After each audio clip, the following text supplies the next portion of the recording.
huwezi kula nyama, na mwingine usiku usitoke nje, maana kuna mtu anakusubiri pale. Lakini Yesu akishakuja maishani mwako, kuna vitu vitaanza kubadilisha. Ndio maana maandiko yanasema onjeni muone. Haleluya!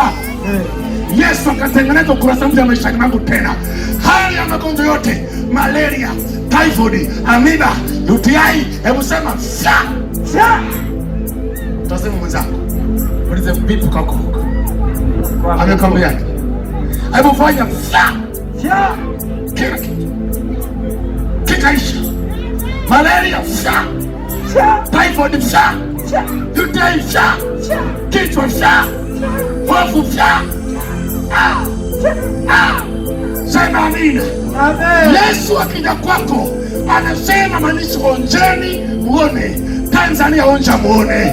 Hebu tuseme amina. Kijana onja muone. Tangu siku zile, sikiliza nikwambie, mimi hapa ndani watu wengi wananijua.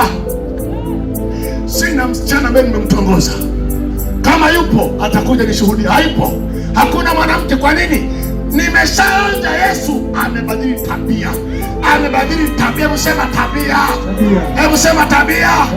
Yesu kimuonja atakuletea mema maishani mwako. Hebu sema iko neema. Sema iko neema. Shinyanga iko neema.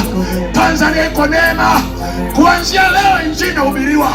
Lazima uonje habari za Yesu. Ashughulikie shida ya kwako.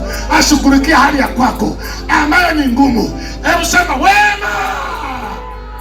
Haleluya. Amen.